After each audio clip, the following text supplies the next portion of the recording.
Hey everyone, welcome to another episode of The Joy of Posting with your host, me, Rachel Jane Handelman. I'm here to post. I want to give everyone in your home or domiciles, please give a round of applause for our tech, Matt Fear. He is the reason you can see and hear me today. I always forget to do that, but I'm remembering my hosting training from the before times, and I'm like, I never thank Matt. What's wrong with me? I guess I've just been so overwhelmed. It's like Piaget said in child development. Whenever you learn a new skill, you inevitably briefly forget an old skill until your brain is ready to remember the skill from before. Thank you, Matt. That is very kind of you to think it is implied. You're right. Of course, it's implied, but also that's kind to assume that. I'm going to log into my show as well to see how we're doing with viewers and to see just to make sure that I look okay. I always like to see how I'm looking. It's like a mirror. We worked very hard to make me a mirror. Feel free if you are in the chat to say hi, to say hello, to say where am I, or who are you, or why aren't you watching the debate with your parents upstairs? Isn't this an important thing to do? Isn't this part of our civic duty to watch and do things we loathe that provide no tangible benefit to ourselves? Hello, Puff. Hi. Puff is obviously very excited for the debate. I am excited to have a reason to neither watch the debate nor to engage with posts about it. Kit has the right idea. Don't watch it. Don't think about it. Because what good is it to you? Everyone either should know or does know who they're voting for. All you'll do is watch two people who, let's be real, not to equate the two parties, but does anybody like those people? I don't. I mean, I'm sure they both have redeeming qualities and sort of a surgical sense, but I'm sure Pence can, I don't know, make a good piece of toast. But for the most part, for all the aspects which qualify them as worth our time, I think we can find them in deficit. Kat says, I much prefer the sweet dulcet tones of Rachel and her keyboard. It has been made clear to me that my keyboard is very loud in this show. That is not intentional. I wasn't going for some ASMR thing. Apparently, my mic is just very close to my keyboard.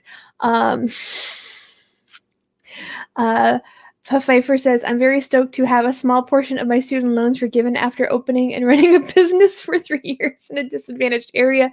Puff is, of course, referring to one of the funnier tweets of all time where Kamala promised people some sort of service or benefit after an impossible series of means were tested, which is very obviously funny and sad at the same time. Anyway, politics can make you sad and depressed. So I don't know. I may touch on politics today, but for the most part, I think we might try some non-political humor, some non-political jokes. Also, one thing I forgot, I always forget to do one thing, and one thing I wanted to do for this stream tonight is to raise money for someone in particular. So, Matt, I'm wondering if you can actually, this is complicated, but because I'm already on stage, I was wondering if you go into the Facebook page where I promote the show on the Improv Boston Facebook and get the link for the GoFundMe that is there. Should be one of the first top 3 posts. I was wondering if you could get that and to post it into the comments section so everyone knows that I'm also raising money for a GoFundMe tonight, because I think that, thank you, Matt. Matt is a mensch, as us Jews say. The GoFundMe is for a black trans femme named Zikora. The GoFundMe was originally for her transition, and now it has sort of also become for rent and other stability providers. I think I've seen a lot of GoFundMe sort of pivot in the last few months for very understandable reasons, and this is one of them. So Sakura's GoFundMe hasn't gotten any donations for, I think, 18 days was the last one. So if we can, if you're enjoying this stream, if you're enjoying my voice, if you're enjoying my humor and my sensibility, anything about me you find unrepugnant, feel free to demonstrate that feeling through the power of donating to Sakura, which again Matt is getting and will post in the comments. So without further ado, just checking on viewers one more time. We're at 11. That's great. We're gonna do some jokes. We're gonna write some jokey jokes for you all tonight. So hopefully you see my untitled document. I always start all my new thoughts with an untitled document because I prefer not to be able to find them later. I think that just bogs you down in the past, and I'm always looking forward like a shark, like an idea shark. So today we're just going to get started. Non-political humor, if we can manage it, although who knows, politics is a big part of my values and it may pop up. Thank you, Matt, for providing the link in the comments. I appreciate it. Also, I always appreciate anybody who follows or subscribes to the channel. We've all been me, Matt, Ben, and Arthur, who are sort of the Big Brass have all been working super hard to deliver super good comedy and content 7 days a week. So you guys can always pop in and have a good time in the chat section with our shows. So feel free to help us keep this channel afloat. It is the safest way to travel comedically. So feel free to do either of those things if the spirit grabs you. We may start with some spooky season tweets just because I think Halloween is one of the funnier holidays just because death and fear are, catalysts for strong feeling. And you can always sort of exploit those sensations or those sort of anything that happens in the lizard brain. I think you can exploit for comedy because I think that it has a universality to it. We're all afraid of death, and therefore Halloween is funny to all of us. Whoa, sometimes I forget that I'm sharing the screen. I apologize if I gave anyone a seizure then. I'll try not to do the kaleidoscope thing. So to get us started, I'm just going to start to, one thing I've told people on this chat before is that I like to start jokes or joke writing with sort of a mini brainstorm of sort of compound words or maybe a one word with two ideas in it, sort of like a portmanteau. Portmanteau, I believe I've joked about before. It was a pretty good joke. I think if you go into the Instagram or through the Twitter history, you can find the good joke of portmanteau. I can't recall it offhand, but I remember thinking, hey, that joke went, we got it. So right now I'm just going to think of some words. Hey, Disco Dear Diary. Y'all follow 2MB or I'll subtweet you. Yes, no one wants to be subtweeted by Disco Dear Diary. I've seen them subtweet before, and I had to avert my eyes. It was too gruesome a subtweet. Let's see. So blood. We're just gonna do a little quick brainstorm. Matt is asking, what's a subtweet mean? Matt is our angel who's on tech, and is so wonderful. He's never had to encounter a subtweet before. All a subtweet is, for those at home who are unaware, is when you tweet about someone, but you don't mention them specifically. So, for example, if someone comes out with an article in the New York Times about why they're leaving New York, and you write, some idiots always want to leave the biggest city in New York State because they're so stupid they can't understand, or they're so cliche and hack, and then you kind of go on and on and on, but you never mention them by name. But we all know who you're talking about. That is what a subtweet is. Kit says, I was going to ask that as well. So if I see any tweets that are like, man, some people don't know how to host an engaging Twitch stream, and I am able to connect that statement with one of the people in the comments, I may wonder if that is a subtweet about myself. But hopefully, no one will even feel the impulse to subtweet about me because hopefully everyone is having a good time. Cool. I'm gonna actually try to write a joke now. So let's see. Halloween. Also, my parents like to leave their phones near the computer. I always forget that they do that. And then they also keep their phones as loud as possible. So I'm always, it's almost as close to a jump scare as one can manage. So let's see. A jump scare. Jump scares are fun. Jump scares are when you scare someone from jumping so high and you're not even a gymnast. I'm gonna make this a little bit bigger because I think it's a bit small on my. I'm also watching it on my phone because I know sometimes it's hard to know what things look like to other people. So I try to watch the show as well. Let's see, how do I make this big so I can see it? Cool. So jump scares are when you scare someone from jumping so high, and you're not even athletic or on a trampoline. So they're expectations are challenged.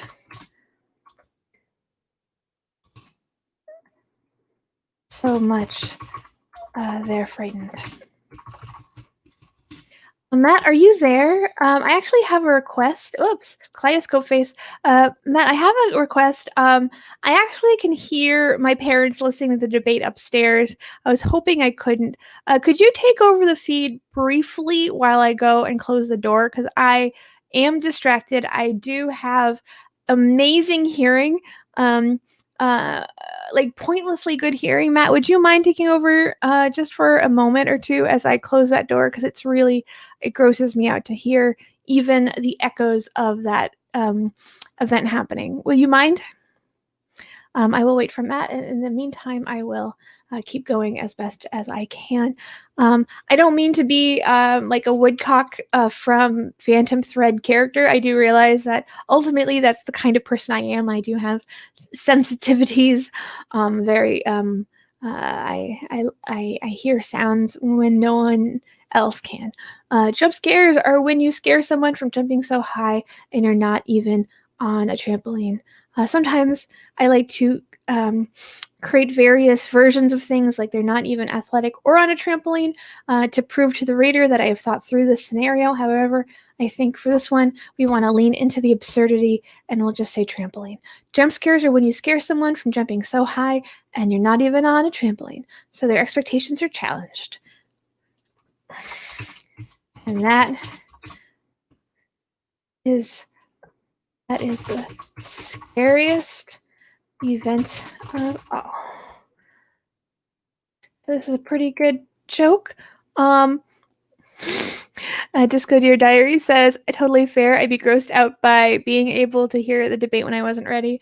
Yeah, I don't like how good my hearing is. It's kind of pointless. It serves no purpose, and it just makes me irritable. So we're gonna post this right now. A lot of times when I'm on this stream, it occurs to me that things could maybe be slightly better worded, like if I were just doing this by myself. But I think there's a level of precision that I'm capable of while performing, and I think that this is I think that I've hit it with regard to this joke and presumably the ones I'm about to write. So just one more time, I like to read them out loud to you, just so that one thing I do is sometimes I forget words or I misspell something. It's great to just go over your joke just to pluck and nick at it. Jokes benefit from a little plucking and nicking. You don't need like a real revision, real editing, because they're so short. But you just pluck and nick, make things smaller, make things bigger, change a word here or there, just to really get the joke across. So let's do this one more time. Jump scares are when you scare someone from jumping so high and you're not even on a trampoline, so their expectations are challenged, and that is the scariest. That is the scariest scenario. That is the scariest scenario of all. So that one's pretty good. I would say it's a solid B+ tweet. I like the idea of a jump scare, just redefining it. A big source of humor, a thing that I love to do is just to redefine terms in my humor and my tweets, because I think that it's just a sense of playfulness. We're playing with the language, we're playing with conventions. You're like, what is the point? What is the value of knowing what a jump scare is? One value it holds for us is the possibility of subversion and of knowingly creating it a wrong definition that we can all enjoy by virtue of the knowledge that it's incorrect. Let's do another one. I would love to do like an all Halloween themed tweetathon where these just are all spooky. I think, again, I've said it before, death and fear lead to fun humor. It's very universal. We're all afraid, and that means we're all afraid. We're all afraid all the time. Everything that could possibly have gone wrong this year seems to have done so. I am streaming because my theater is closed because of a global pandemic. Let's see. One could say that the real Halloween was in March, beginning of the plague. Everything else, every day after that was falling action. We're still in a plague. After that was the morning after Halloween. We're still in a plague. Excited for when we get a vaccine. And then we can celebrate the rest of the holidays. The Pfeiffer writes, mediocre hearing but overly sensitive to sound. Oh, Erin says, I like your haircut, Rachel. Thank you, Erin. That's very sweet. I cut my hair a couple months ago. I just got my hair got tangled in a ponytail. It had gotten too long and bedraggled, and it was like way longer than I'm used to it being. And I just lost my patience, and I cut it off. And since then it's grown longer, so now it like looks like a real haircut. So that's all kind of strange and funny. Everything is kind of strange and funny right now. Lowe says you would survive better than most others in the wild as a prey animal. That's very sweet of you. I like to think that I'd survive. If I was out in the wild, I'd like to think I'd survive at least 4 days. I think I would spend most of it on the ground, trying not to feel hungry. But I think that I'm relatively strong and could persist at least that long. Let's read this joke over one more time. One could say that the real Halloween was in March, the beginning of the plague. Every day after that was the morning. Every day after that was the morning after. Excited for when we can celebrate. Get a vaccine. Get a vaccine should probably be in parens, because that's the pattern I've started. Excited for when we can celebrate. Something that happens after Halloween. I guess Thanksgiving. When we get a vaccine. Admittedly, the opposite of real Thanksgiving. A little bit of political humor in there. And making the parens a little bit longer than I usually make them. The parens are usually good for like short punchiness.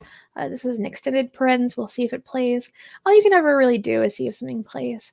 Some people seem to be enjoying the tweets we've already posted. Pat Casey, Aisling Fawn, and Thomas Chainsaw Tom Massacre. Great Halloween name. For those who are not on Twitter, it is a possibly the greatest Twitter tradition to change your name to something spooky during October. So, for example, if your name is Jessica, you might rewrite your Twitter name as Spooky Jessica, or Jessica who just died, or Jessica who you thought was dead but is now something else, something in between the worlds of the living and dead. That one probably wouldn't fit in the Twitter field, but you understand my meaning. My favorite part about the spooky season, about Halloween Twitter names, is I don't know if you've seen this. I've seen this in a couple of articles. What will happen is a lot of articles online are basically aggregations of tweets where people will write an article about what people are saying on Twitter, and then will refer to people by their spooky names. So, for example, they'll take a tweet by Undead Jessica, and it's like they'll start to refer to them as Undead Jessica as if that's their like Christian name, which I think is funny. And that's happened a few times because journalists don't understand like Twitter conventions and our rich cultural history. Oh no, Disco Deer Diary says I got the flu today and now my shoulder has the flu. Feel better, Disco Deer Diary shoulder. That's really sad. It's hard. It's hard that the only way we've ever figured out how to keep ourselves safe is to shoot ourselves with little versions of the thing, and I'm pro-vaccine. I just think it's funny that that's like the way we solved that problem, and it's probably the only way to solve the problem. I just think it's funny that we're just like, I guess we have to shoot ourselves with little dead versions of the thing. Like, like if that was a video game, we would have been like, that's ridiculous. Why would that be the way to solve this puzzle level? Seems very dumb. Bella Hanging Live says, can you name yourself undead in Christianity? I don't know. Disco Dear Diaries says, pump me full of those chemtrails. Let's see, chemtrails. I don't really know. I don't know enough about like the lore of chemtrails to really joke about it. I just know that it's part of conspiracies, and people say that they're in the sky and they cause things to happen, like bad things. I'm getting very vague because I really don't know. But I'm one day I'll like look up like know your conspiracy, and then I'm like, I know what chemtrails are supposed to do, or like I know what chemtrails are supposed to be, based on like the conspiracy way of thinking, but as of today I do not know enough about them to make fun of them. Being undead is the prize in Christianity. That's very true. Jesus was a zombie. It almost feels hacked to say. Like I feel like I've seen so many like Jesus's zombie jokes. We could do a cute one, like imagine shooting Jesus in the head, and no one is even thankful. No one is even thankful that you saved. That you protected yourself and the other survivors. Now this one I like because we just take it as a given. We take it as a given that Jesus is a zombie. We don't even mention it. It's just taken as something that we should all obviously know. Imagine shooting Jesus in the head and no one is even thankful that you protected yourself, that you protected the survivors, yourself, and the other survivors. Yeah, I always like toy with like the short and long versions of saying things. I think there's a lot of virtue in explaining your idea fully, so that people are on the same page with you the entire time, even if it sacrifices a bit of brevity. This is probably as brief as this particular version of the show can be, so I'm just going to tweet that out right now. And that's another joke for the joke pile. Another joke for the joke gods, as one might say. Pfeiffer says chemtrails are old news now. It's all about 5G. Again, like 5G stands for. Actually, 5G is funny. I don't know if someone's made this joke before, but like, isn't there like a for those who are like old school internet users, I feel like I can feel myself rapidly age, so that I know that my references, which were never universal, they were always very niche, are even getting like older and nichier. So like I'm like, everyone's heard of like Dan Savage, Modern Love, Good Giving Game, like the principles of being like a good sex partner. And then I'm like, who actually still knows about that stuff? But also, like, has someone already written this joke? So I'm just gonna write the joke anyway, just because I'm in the mood for it. 5G stands for good giving game, and then we need two more G's. This is the part where you realize that I'm not good enough of a writer to think of two more G words. Granite Gravel Institute. That's like the Mike Gravel Institute. You're like, you could do like genetics or genes, but I think it's always funnier if you have like the G's stand for, and then just maintaining the patterns. Whenever you can maintain a pattern, and only break it for comedic effect, I think it's good. Just 5G stands for good giving game. Jermaine Jermaine Greer. and Jermaine Greer.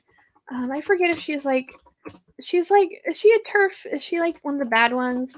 I feel like there are all these like elder intellectuals I'm like supposed to be familiar with, but I don't read because I'm lazy.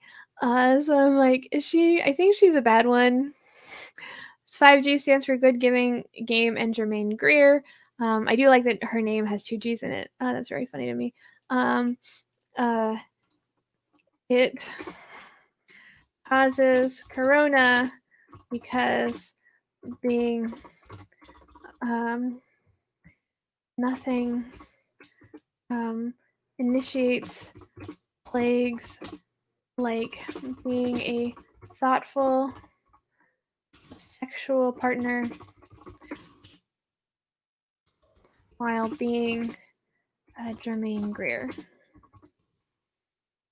This one feels pretty good to me. I don't know if I've lost my entire audience with this bit. Let's see. Let's go to the board. I'm going to call the Twitter the board now, just because I'm so swept up in common Twitter conventions. If you are enjoying yourself, feel free to, and it's an open question. It is fine to not enjoy yourself.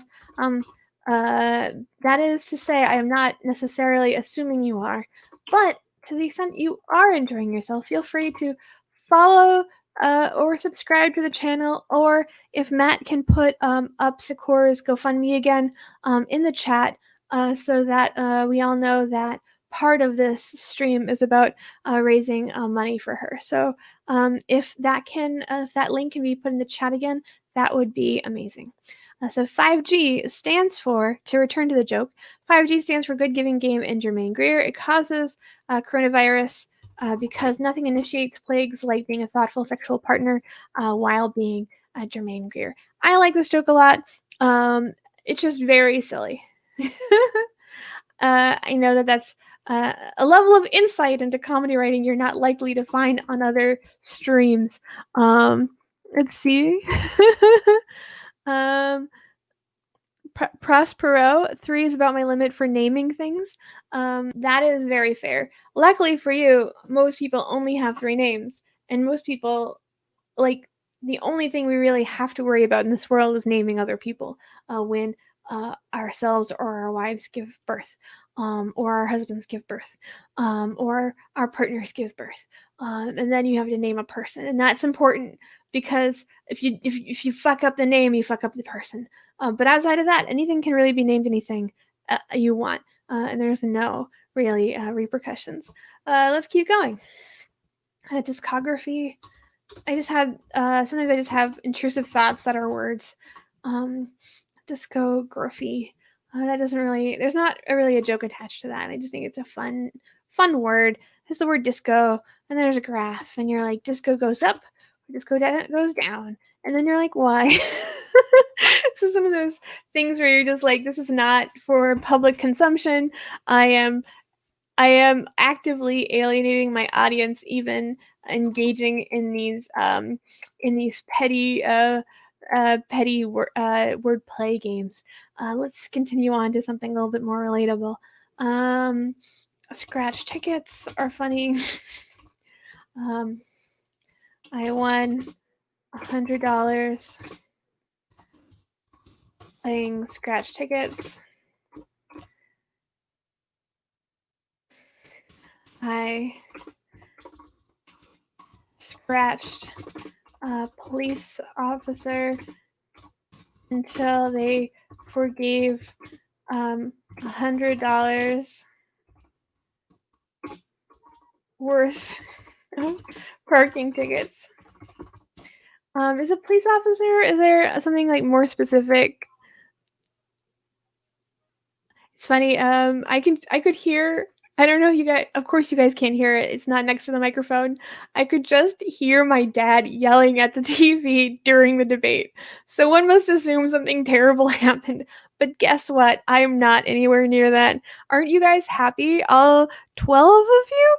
Thank you guys for being the strong, the serious, the 12 people who are watching. Dan says, yeah, it's bad. Yeah, the door's still open because I never took a break, and now it feels like I might as well not. Dan, you don't have to tell me about it. I assume I don't even know. Like, I feel like it's just going to be bad. I can't imagine the exact contours of its shambolic quality. I just know that it will be in general wretched. Um but I will learn after the fact once I'm done making make em ups, by which I mean jokes. So I like this joke a lot. For example, I won $100 playing scratch tickets. I scratched a police officer. Is there a car officer? Is there someone in charge of cars? Like a car attendant? Is that a no? That's a valet, right? Who's like the policeman for cars? I'm going to do one of those Google searches you only hear about. Meter maid. Thank you, Aaron. This was going to be a long and terrible Googling session, which would make everyone lose respect for me. But thank you. I won $100 playing scratch tickets. I scratched a meter maid until they forgave $100 worth of parking tickets. Uh, I think I'm going to reverse actually the order of this joke because I think when you have one thing I noticed is that jokes are if you're basically repeating a phrase, the second time you repeat the phrase, you want to reverse it, so it's a little bit more surprising. So, for example, the first version of this phrase is "I won $100," so $100 is the front, um, uh, and the tickets is the back. So you don't want to end with tickets again because it's you've set the pattern and you're not breaking it. So it's you're expecting the word tickets. So you might say. Um, I like a meter maid forgave $100 worth of parking tickets after I scratched them, and that's or after I gave them a good scratching. But that's a little bit silly. That's a bit too silly. I won $100 playing scratch tickets. A meter maid forgave $100 worth of parking tickets once I had scratched them. I had scratched him. Her? I don't know. It's frustrating when them can either mean the singular plural of the person or the multiple noun of the thing. I won $100 playing scratch tickets. A meter maid forgave $100 worth of parking tickets after uh, once I had extensively scratched her. I had once I began scratching her. Now I don't know if the joke makes sense. I feel like the joke made sense the other way. Hey, Amy. After I gave him a good scratching. Yeah, but then I was like, is the tickets being scratched? I want to make it clear that I'm scratching the maid. Her. I'm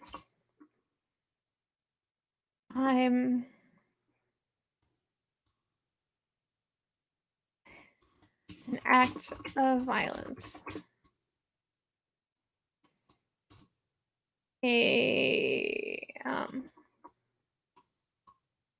Very violent. Yeah, so this is one of those jokes where like you come in real confident, you come in with hopes and dreams, you're like, this is gonna be an A+ joke, and then you just can't seem to get the phrasing right. And sometimes you just have to let those go or accept that the phrasing at best is C+. And so for me, this is one of those jokes where I'm like, we tried our best. It was good in my head and it came out on the page and it was fine, but it wasn't quite up to my particular standards. So we're gonna tweet that right now. Hey, Mike Carr just followed 2MB Studios. Hello, Mike Carr. Erin says, after I scratched her made me laugh, but once I began scratching her, paints a very awkward and hilarious visual. Yeah, I'm going to be mulling over this joke for a particular while. Sometimes this is why it's good to like just get them off. because I think you can make the jokes worse if you like let them get in your head. You shouldn't let the jokes get in your head. You should get in the joke's head. That's how jokes work. Let me just remind everyone,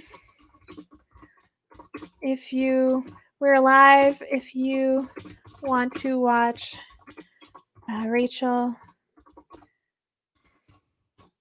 that's me.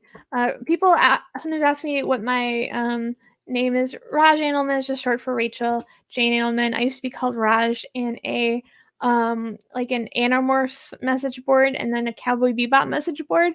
These are all very old reference. But basically, when I tried to join an Animorphs message board in the mid 90s, they already had a Rachel. There's a very prominent Rachel character in those books. So I decided I would go by Raj because it's a combination. It's just like a portmanteau of Rachel and Jane. In retrospect, I don't know if it's appropriate for a white person to go by Raj, but it's kind of like, I feel like it's one of the few things where I'm just like, it's there. What are we gonna do about it?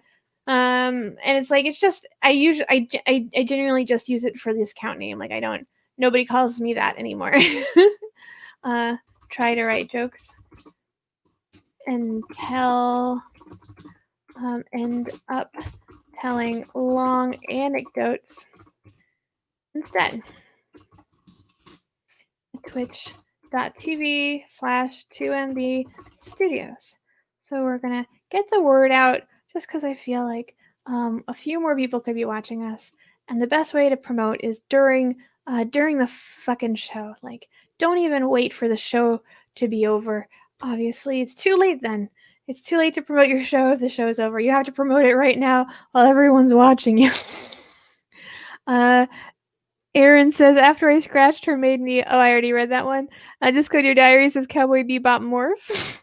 Put Pfeiffer says, Bebop is timeless. Miss the Animorphs due to my advanced age. Yeah, the Animorphs are real cool.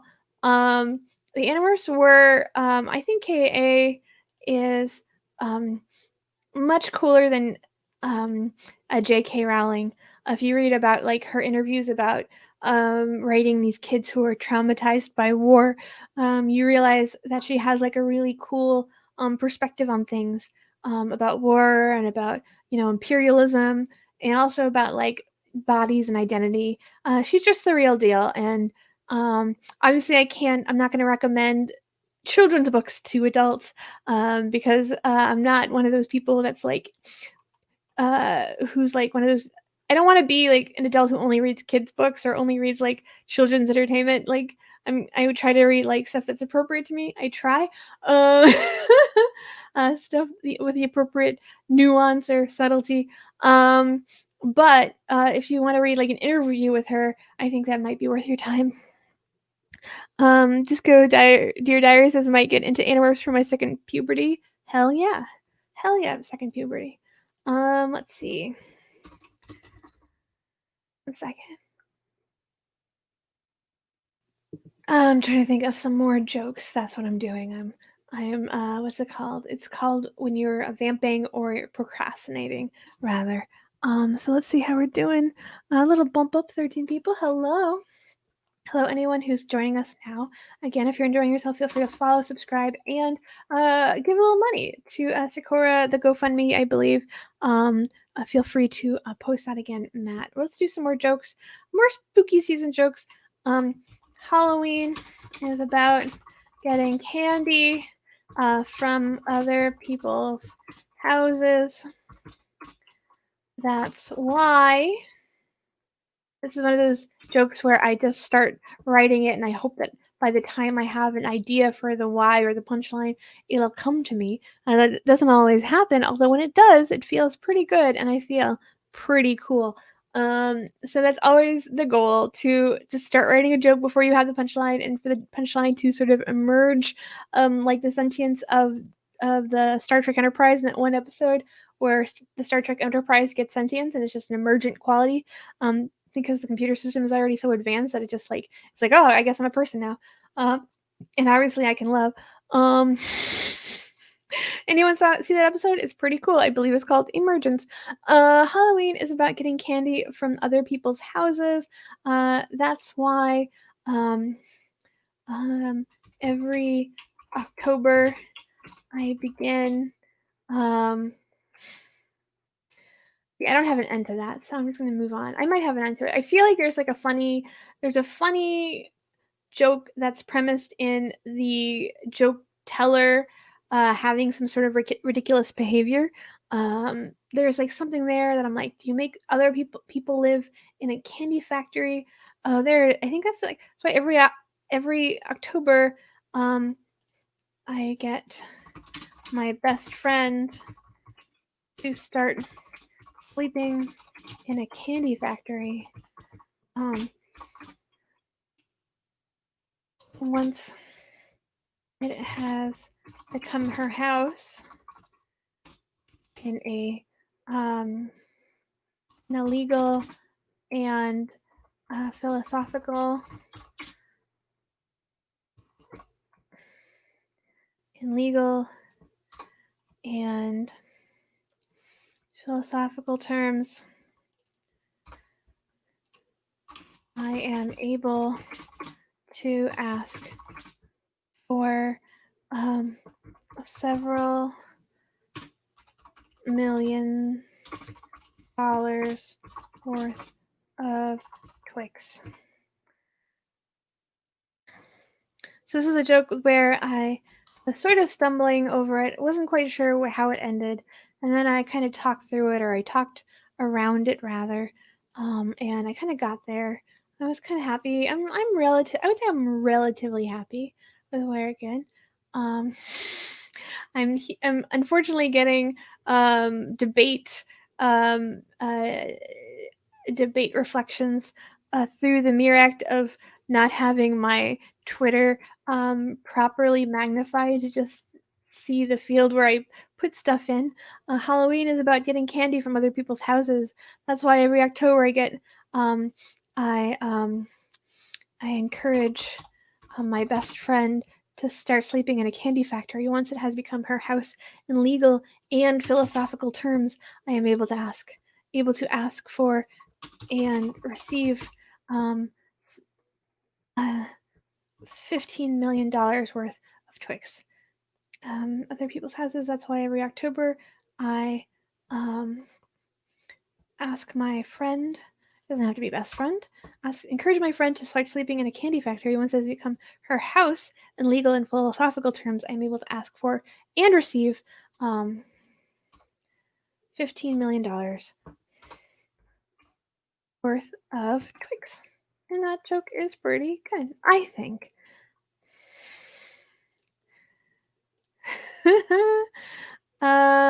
Awesome. So I was actually pretty happy with the way that came out. That was a bit of a ride. But I enjoyed it. I think that we got to a place where I wanted to be, and for that, I'm grateful that we went there. Disco Deer Diary writes, Twix and Snickers are two of the easiest candies to pretend are a balanced meal when you don't have access to anything else. You don't have to tell me that. I mean, you're welcome to, but I also used to work before the plague at a theater, which had snacks in the front, and often I would forget to eat. So I have eaten many a Twix bar or a Snickers bar, pleading for it to satisfy basic nutritional services while I went on to entertain or educate others.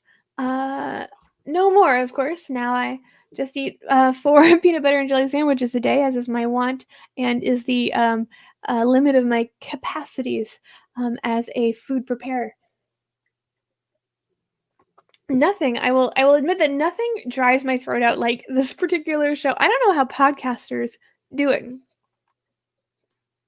Like, how do people endlessly talk? It's surprisingly difficult, and I don't think that I'm necessarily getting better at it. Maybe in terms of thinking about what I'm saying, but not in terms of the sheer physical endurance test that it poses. Let's do some more jokes. Ghosts are funny. Ghosts are sheets. Ghosts are sheets. Um, Zombies are bedspreads.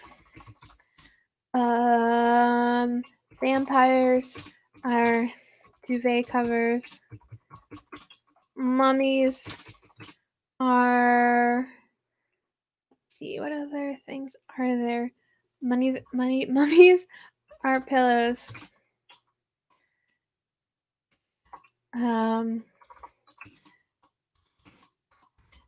People think toilet paper, but that's an old wives' tale.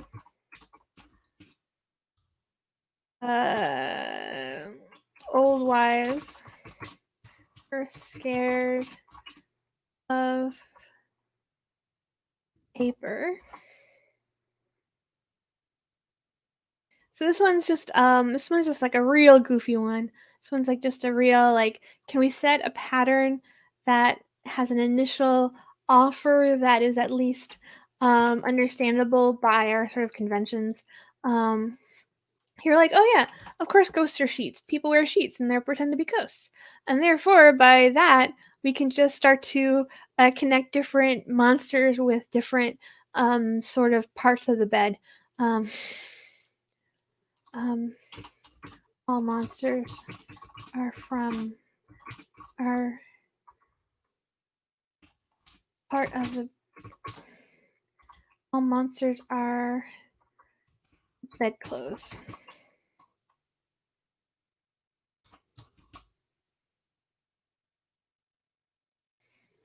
I do think sometimes I'm overusing the parens to signify asides, but again, they're so convenient and so effective in that purpose of providing a small aside, which is often the punch necessary for a joke to land, that it's very hard to swear myself off of them.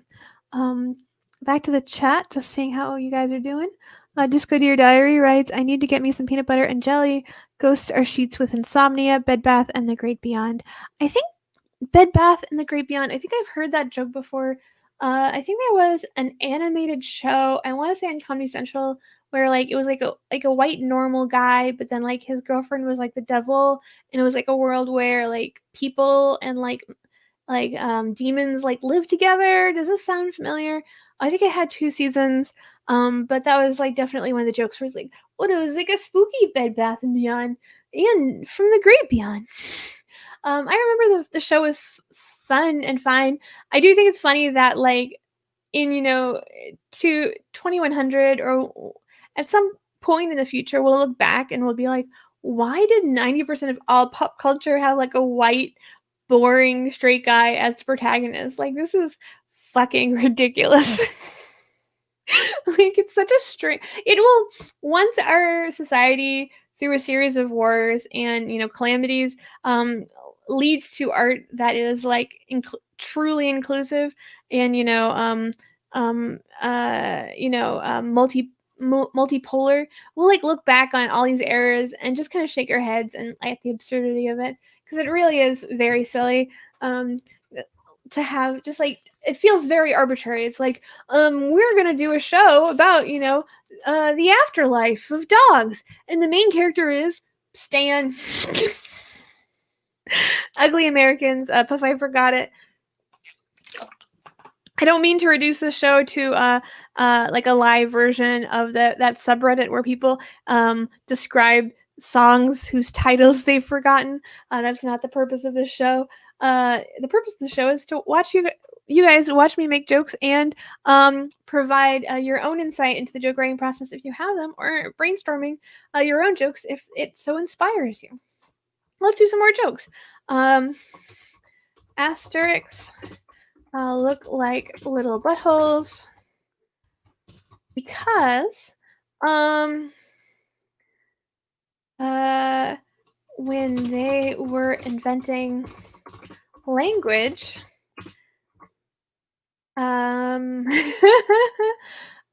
caveats were considered the provenance of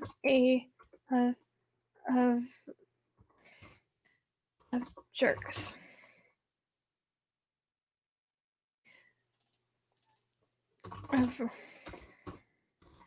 Of huge caveats were considered the realm. Caveats were considered the what's the word that's like, caveats were considered the realm of jerks. the provenance of jerks. Is provenance what I want? Let's just say it is. I'm not in the mood to be like extremely disciplined with language. I know that's like the only thing you guys watch me for, but I think it's fine. I think provenance is really the word I'm looking for. I'm like 68% confident. Um, Disco Dear Diary says you use an asterisk when you want to be anal retentive. That's true. Asterisks are actually funny.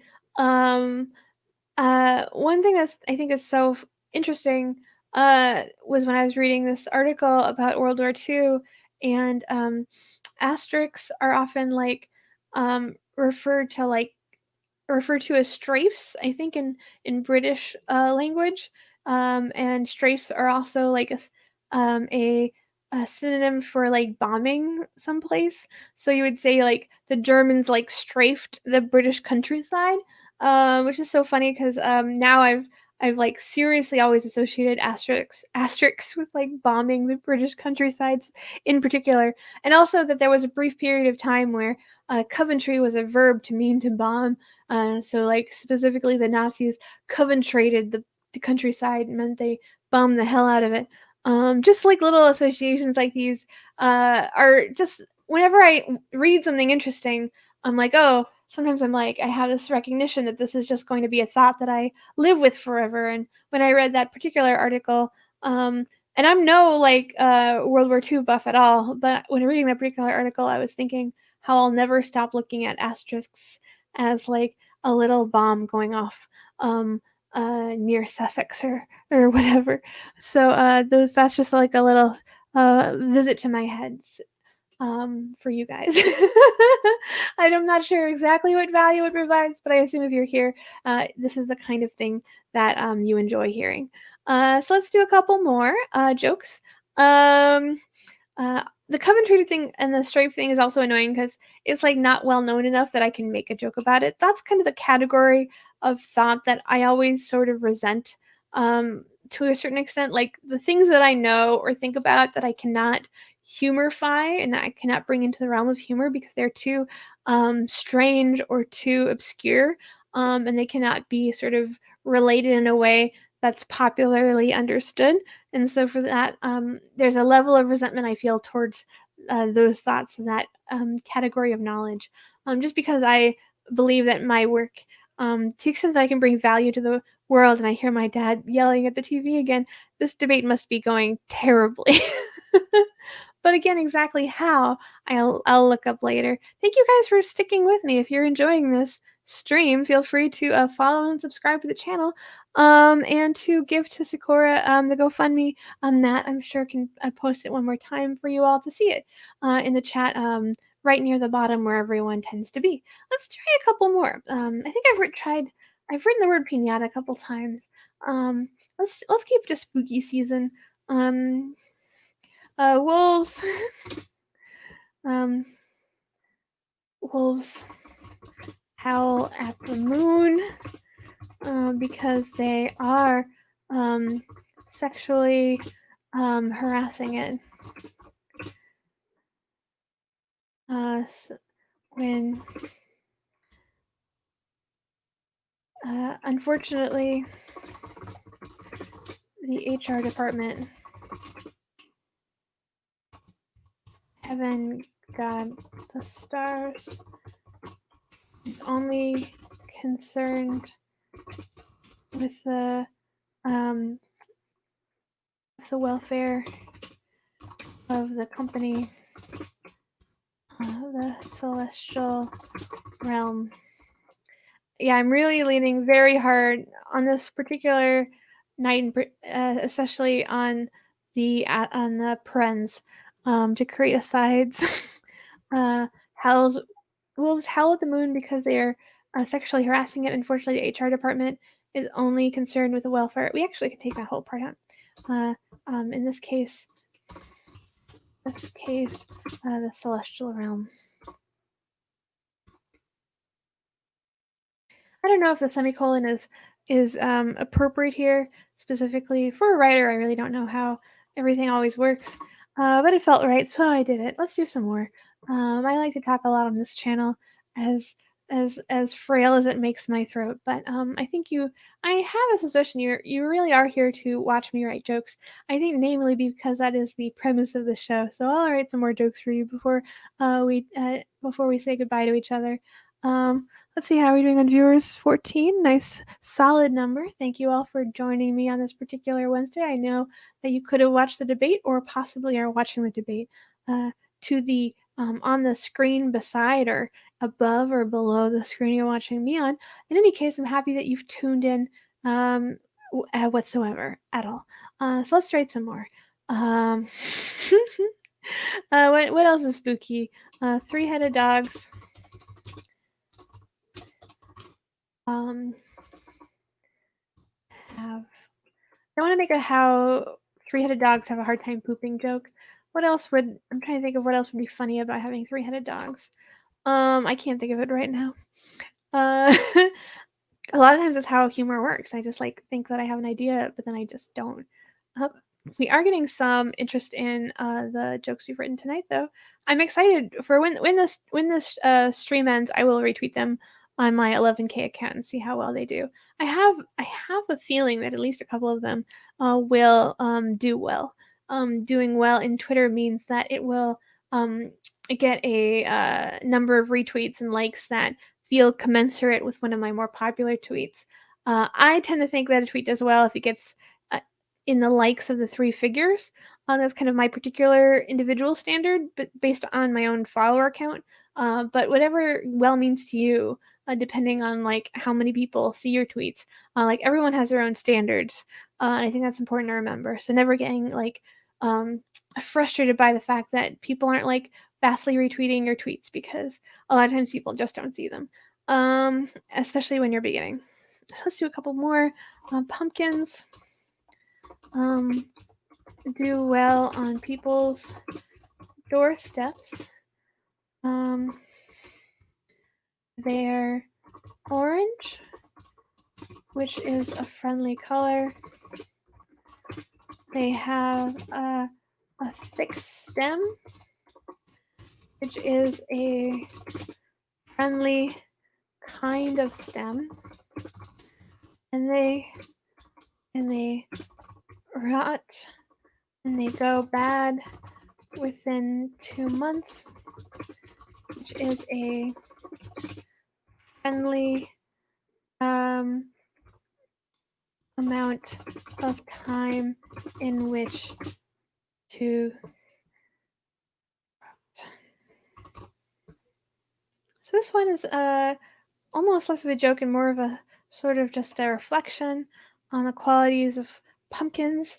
A lot of jokes are basically just reflections which are a bit absurd or a bit silly or a bit unserious. This is just nothing about this is particularly hilarious. It's just sort of choosing things which might be strange to think or assume and treating them as if they are sort of obvious on sight, which is just one way of thinking about how to create humor in the world, just sort of taking on sort of slightly askew of ways of thinking and just taking them on as if they're normal. This is one of the ways I like it. Just 1 second. Let's see. I just got a Facebook Messenger of someone I was waiting for, so I don't mean to interrupt the stream. Let's do some more. Let's see, ghosts. We do a lot of ghost stuff. To ghost means to stop communicating with someone you've dated. It's considered rude. That's why whenever I am about to expire, I try to leave one when I'm about to have my life extinguished via some unhappy circumstance. I try to leave one last text to what's a guy's name? Chet explaining not working. This one's fun. I like it. I like any joke or any funny tweet that just conjures sort of a rich scenario. And this one's fairly rich. I love the idea of someone like bleeding out in the sidewalk and you're like, I have to text Chet. Chet needs to know that we're not alike enough. To ghost means to stop communicating with someone you've dated. It's considered rude. That's why whenever I'm about to have my life extinguished via some unhappy circumstance, I try to leave. I always, I try to leave one last text to. I leave. We don't have to try to. We can just. I leave one last text to chat explaining it's not working. That's fun. That's a fun little idea and a fun little phrase, fun little scenario we've mapped out. Whenever you're like, I don't have any inspiration, I don't know what to write about, I don't know what to write a joke about, just like create a little fun scenario and having it tied to a particular idea or concept. That's usually how I go about things. Let's do another couple of ones before we go. Again, if you're enjoying this, please like and follow. Follow and subscribe, and donate to Sakura on her GoFundMe. We all need to support and love each other. It's been harder for me to support people because I lost. This is not a joke. I lost my debit card somewhere in the house. I need to get a new one. I'm a very silly person. Let's do a couple of more. Black cats are considered. Did I do considered? A lot of these jokes are like if you like looked at the construction, a lot of these jokes are similar in the sense of just sort of like stating a basic convention before we sort of unpack it in an absurd way. I just sometimes I worry that I'm like just using the exact same framing again and again. Like I don't think I've said the word considered before. I think I'm good to use the word considered on a new tweet. Black cats are considered unlucky.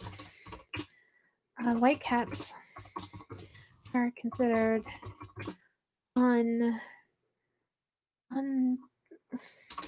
want to do like a fun thing about how different cats are treated or assumed. Like black cat, like the joke about cats is like, to my knowledge, there are no other like traditions attached to cats. Like they're not like flowers where every color flower means something. Like blue flowers, like a red flower means I love you, and a black flower means sorry your bicycle seat got wet. But cats, I think it's just black cats, and then like other color cats, I don't know that, at least in popular terms, I don't know that they have anything attached to them. So it's fun to like invent a tradition on the spot. Black cats are considered unlucky. White cats are considered unpersonable. Yellow cats are considered unmarketable. Gray cats are considered underwater.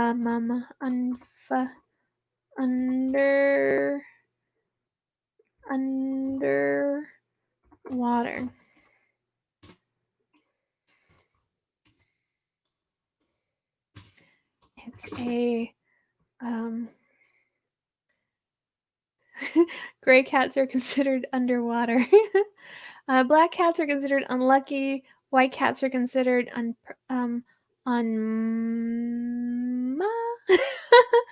yellow cats are considered unmarketable. Let's go. Cats with little snorkels are considered underwater. Now that's a cute idea.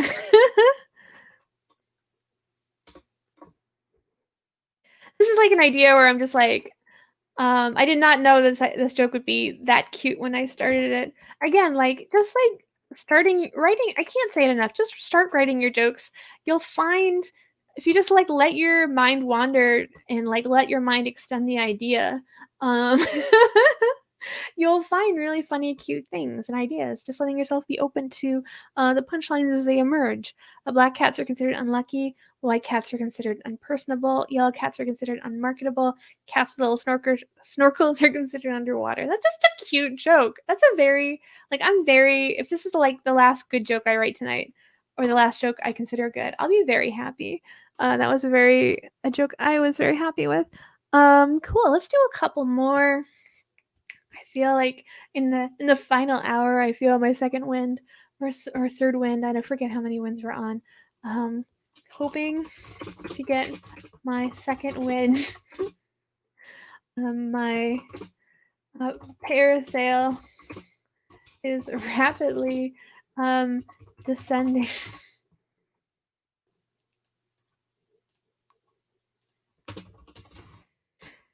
This isn't really a joke, and I know this probably won't do very well, but I do love like a quick turnaround of meaning. Hoping to get my second wind tonight, my parasail is rapidly descending. Whenever I think a joke is dumb, I like to read it out loud in that voice. That voice is like a dumb voice because it doesn't control. I think its register. It's sort of it has an unintentional register, and so we tend to associate that with like a lack of intelligence or lack of agency or a lack of an intention and agency and intelligence are kind of like ideas or concepts which I think tend to orbit each other or tend to sort of slide into each other in sort of a slipshod manner mentally. Let's do a couple more. Breaking a mirror is I'm not gonna say considered. I just used the word considered, and there has to be a million ways of kind of communicating the same idea, which is that this thing means this thing, and this is why, and the why is silly because we invented it on the spot. Breaking a mirror is bad luck. Breaking a mirror means bad luck. For 7 years, it takes 7 years to make a new mirror. Until then, you just have to guess what you look like. If your buttons are, if your hair is bad, you will only learn the truth when it's too late.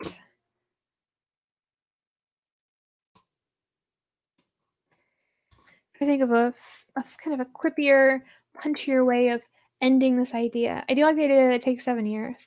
We can maybe return to that somehow thematically in the punchline. Breaking a mirror means bad luck for 7 years. It takes 7 years to make a new mirror. Until then, you just have to guess what you look like. Then when you see yourself, you do eventually see yourself, you'll think you look bad. That's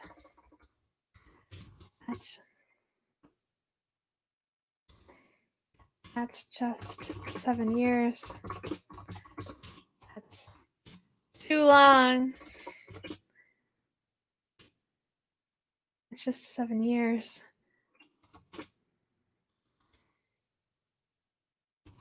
All your cells. That's just 7 years.